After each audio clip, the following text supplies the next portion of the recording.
Hello everyone, welcome back to English Point. My name is Alex and I'm really happy you are listening today. On this channel, we help you improve your English step by step. We focus on simple explanations and real examples. Today's lesson will help you speak more confidently. Hello, friends. Welcome to English Point. My name is Maria, and I'm excited to learn with you today. English grammar can feel difficult sometimes, but when we explain it slowly, it becomes easy. So relax and enjoy this lesson with us. Maria, today we are talking about was and were. These two words are very common in English. People use them every day in conversations, but many learners still feel confused. So today, we will clear all the confusion. Yes, Alex, that's true. Many students know am, is, and are. But when they talk about the past, they get confused. That's where was and were come in. This lesson is very important for daily English. Let's start with something simple. Was and were are the past forms of the verb to be. We use them when something already happened. That means the action is finished. For example, yesterday or last night. Now let's talk about how to use was. We use was with I, he, she, and it. We also use was with one person or one thing. For example, I was tired yesterday. This sentence talks about the past.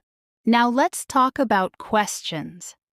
Questions are very common in conversations. To make a question, we move was or were to the beginning. For example, was he tired? Were you busy yesterday? That's a good example. Let me share my story too. Last night, we were at a restaurant. My friends were very happy. The food was delicious.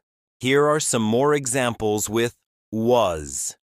She was very busy last week. He was late for work yesterday. It was cold in the morning. All these sentences talk about past time.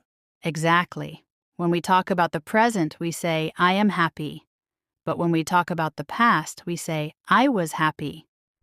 So the tense changes. This small change is very important. Maria, learners often ask about negative sentences. They want to know how to say no in the past. The rule is very simple.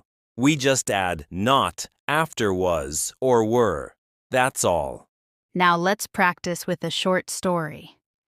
Yesterday I was very tired. I was at work all day. The weather was hot. In the evening I was at home. Listeners, now it's your turn. Think about yesterday. Where were you? How were you feeling? Try to make 2 sentences. Practice is the key to learning English. You don't need to be perfect. Making mistakes is normal. The important thing is to keep speaking. Slow practice brings confidence. Thanks for listening to English Point. We'll be back with another helpful topic. Until then, keep learning and keep speaking English. Goodbye, everyone.